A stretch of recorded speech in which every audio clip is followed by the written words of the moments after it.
Nah, sekarang dengkinya pada saudara sama muslimnya kayak gimana?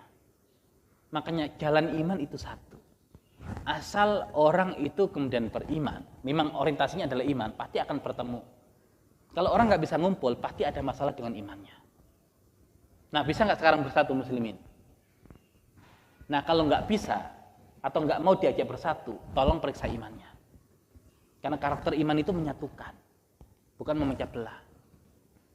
Nah, musuh Islam tahu kalau umat Islam bersatu itu tadi Allah akan hadirkan ar-ru'ab itu. Ya, musuh Islam akan ketar-ketir kalau Islam itu bersatu. Ya, agar hilang kekuatan. Ya, agar hilang kekuatan. Nah, makanya kalau sekarang ada kelompok Islam yang mengajak persatuan, bakal diperangi habis-habisan. Tapi kalau kemudian kelompok yang mengajak perpecahan itu sesat segala macam akan didukung habis-habisan.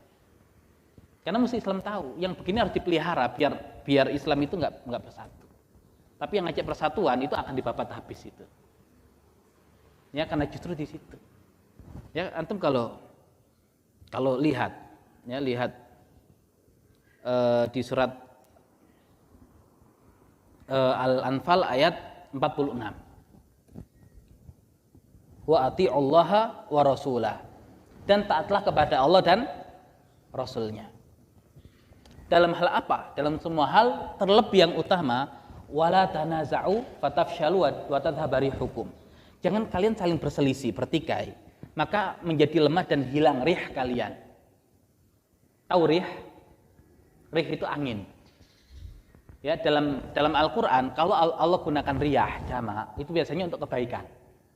Angin yang kemudian membentuk awan, angin yang kemudian menjadikan penyerbukan itu riyah. Tapi kalau riyah itu azab biasanya. Kenapa begitu?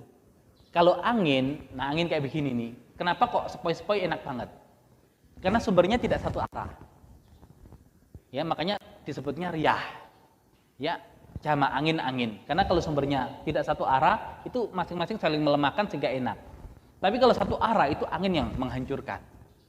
Maka doa Rasul kan, Allahumma ja'alha riyahan wala taj'alha riyahan. Ya Allah, jadikan angin ini riyah. Jangan jadikan riyah. Kalau riyah menghancurkan. Nah, Allah gambarkan simbol muslimin itu kekuatannya adalah riyah, angin. Tapi kalau sudah bertikai, ya akan lemah dan hilang anginnya. Kenapa tidak satu sumber lagi, nggak menghancurkan lagi kekuatannya? Karena antar satu diredam dengan yang lain. Itu kayak riyah itu, ya angin dari segala macam sumber itu saling meredam. Tapi kekuatan muslim itu kalau sumbernya begitu. Nah, Allah katakan wasbiru innallaha ma'as-sabirin. Sabar kalian. Dalam hal apa? Karena untuk bersaudara itu butuh kesabaran. Ya, makanya laki-laki jangan sedikit-sedikit kemudian berselisih dan dendam permusuhan dengan saudaranya. Wasbiru innallaha ma'as-sabirin. Sabar, Allah itu bersama orang yang sabar. Makanya berkumpul dengan saudara, bergaul dengan masyarakat itu jauh lebih baik ya dibandingkan kita menyendiri. Walaupun kita harus sabar dengan semua yang kita lihat itu. Karena kaidah berukhuwah ya begitu. Tidak semua kemudian kita bisa sesuai dengan kemauan kita. Ya, bahkan ya contoh Abu Dzar dengan Bilal saja konflik. Nanti juga begitu, tapi nggak ada masalah ketika semuanya adalah dasarnya iman, itu mudah bersatu.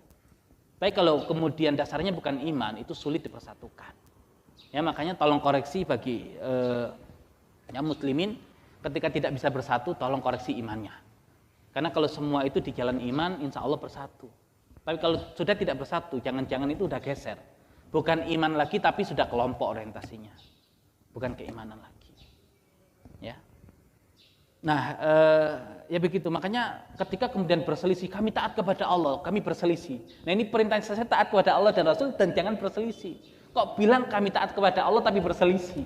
Padahal ini pelanggaran yang langsung setelah Allah suruh taat kepada Allah dan Rasul. Nah, ini masalah.